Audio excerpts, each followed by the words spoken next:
এই দেখো সবাই, আজকে তো আমরা শুরু করে দিয়েছি এই মরশুমে প্রথম কাঁঠাল খাওয়া। কাঁঠাল যদিও উঠেছে অনেকদিন বাজারে, কিন্তু আজকের আমরা এটা স্টার্ট করলাম। কী করেছি, এটা আমাদের কয়েকদিন আগেই, মানে কালকেরই, কয়েকদিন আগে নয়, কালকের আমার মামা বাড়ি থেকে একটা কাঁঠাল দিয়েছে, পাঠিয়েছে, সেটা কাটিনি। আজকের আবার একটা কাঁঠাল আমরা কিনে এনেছিলাম এই পাশের বাড়ি থেকে, পাশে এখানে লোক বিক্রি করছিল, তো সেইটা নিয়ে এসে দেখলাম ভালোই, বেশ খুব ভালো করেছে। দেখো একটা একটা কোয়া কত বড় বড়, দেখেছো? এই যে দেখো, খাজা একদম। খাজা হলে কী হয়, একটু মিষ্টি কম হয়, খেতেও ভালো লাগে কচকচ করে। এই দেখো এতগুলো ছাড়িয়েছি আমি, এই যে আরও ছাড়াচ্ছি, এই যে দেখো, ঠিক আছে। আর এই যে পুরোটা এই যে ছাড়িয়ে রেখেছি এখানে, এই যে এই দেখো একটা একটা করে ছাড়িয়ে দিচ্ছি। দেখো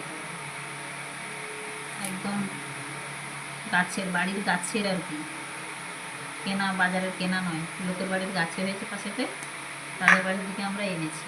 এই দেখেছি, হাতে একটু সর্ষের তেল মেখে নিয়েছিলাম, ছড়িতেও একটু মাখিয়ে নিয়েছিলাম, আর বেশি কিছু করতে হয়নি। এই যে আস্তে আস্তে করে মাঝখান থেকে তুলে নিচ্ছি।